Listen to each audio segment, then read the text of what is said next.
আজকে আমরা জানাবো একটা গ্রামে দুটো মাদ্রাসা, একটা প্রাইমারি স্কুল, একটা হাই স্কুল, একটা গ্রাম পঞ্চায়েত, এতগুলো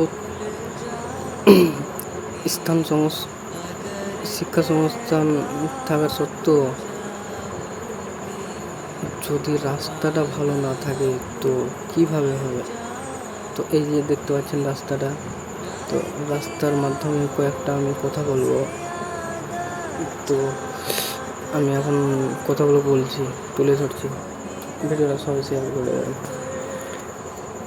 মুর্শিদাবাদ জেলার আমতলা গ্রাম থেকে নিয়ে ঝাড়খণ্ড গোহনপাহাড়ির ব্রিজ পর্যন্ত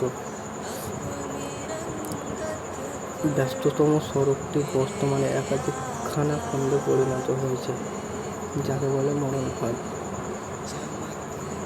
ভেবে দেখেন, প্রতিদিন এই রাস্তায় স্কুল পড়ুয়া, সাধারণ মানুষ, গাড়ি চালক, এমনকি পর্যটকরাও দুর্ঘটনার শিকার হচ্ছেন।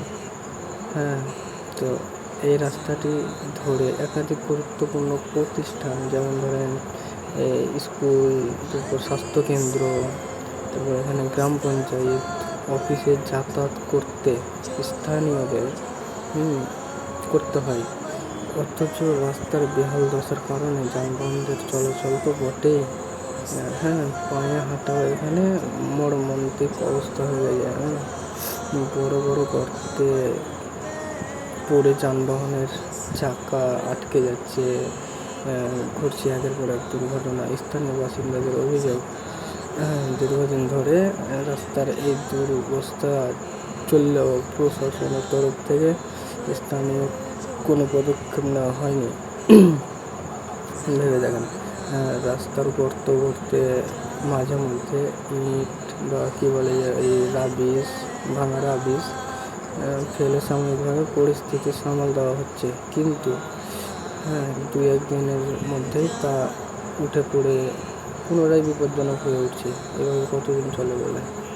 এই যে দেখতে পাচ্ছেন, এখানে আমরা চলে এসেছি খোসালপুর ব্রিজের তল। আপনারা অনেকে হয়তো দেখেছেন, তো ভিডিওটা শেয়ার করে দেবেন সবাই।